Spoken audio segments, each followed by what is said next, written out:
We're back with more on the WHHI News. Kind enough to join me now is Tom Dunn. He is Hilton Head Island's Emergency Manager. Tom, we made it through the storm. What have you heard elsewhere, like upstate, where they have really been socked by Helene? Yeah, it's been impressive to see some of the damage in the upstate and what they're dealing with, and fortunately we didn't have a huge amount of damage here, and we came through that okay, which gave us the ability to help. And you are, right? Exactly. So our local urban search and rescue team, it's a combination of the Town of Bluffton Fire District and Hilton Head Island Fire Rescue. They're actually up in Greenville right now supporting the search and rescue operations up there. Yeah, because we've gotten a daily total, unfortunately, of people who did not make it through the storm. I mean, those numbers could go up, unfortunately. Absolutely. Okay, talk about here for a minute. The storm, I mean, the winds were really roaring after midnight. I don't know, 1, 3, something like that. What difference did it make that the storm hit us overnight versus the middle of the day? Well, I think some of the advantage there was that there wasn't a whole lot of people out on the roadways.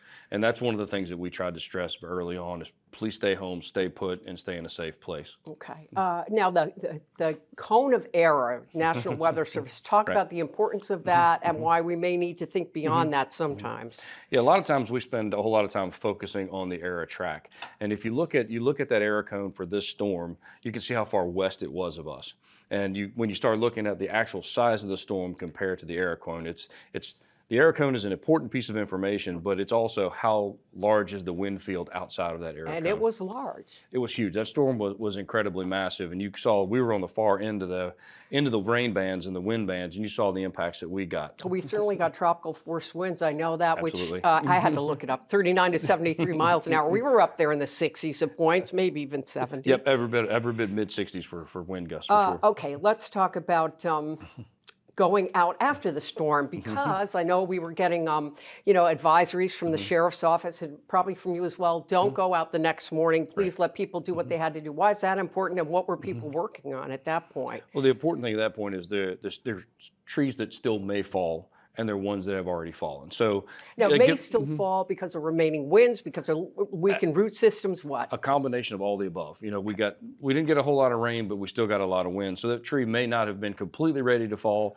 and then it falls a little bit later. It gets just that right gust of wind coming through. So that's the important thing, is let us get out, clear the roads, and give us time for the winds to come down so it's safe to go out. Sure, and I mean, you don't want people like backing up in traffic and waiting for a go thing when you all are trying to clear the roadways. Absolutely. So you ask people to heed that. Okay, here we go, true confessions. Tornado warnings on the phone overnight. Right. We got at least 3. So true confessions, we went from the 2nd floor to the 1st. Did we go where we should have gone, where there were no windows?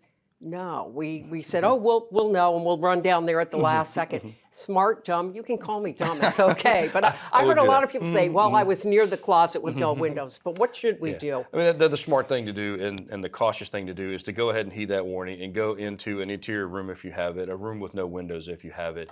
If you have that closet, a good safe space inside of your home, and not go to the windows and look to see what's going on. Oh, gee, is it coming? Not Exactly. really bright. And the other one is, bathrooms without windows, if they have the reinforcement of the pipes for the plumbing, that kind of thing. Exactly. So you're saying, Allie, next time you all should go where you should go. Absolutely. Heed that warning, yes.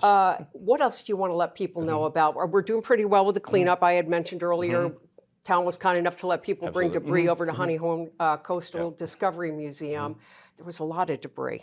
Yes, that's some of the surprising thing from this storm is how much debris actually did fall. And, it shows great leadership and coordination on the town's part to go ahead and set up that site. And so far it has worked really well in getting that debris in and getting us the ability to take it out and get rid of it. Kudos to you. Kudos to the town for keeping us informed.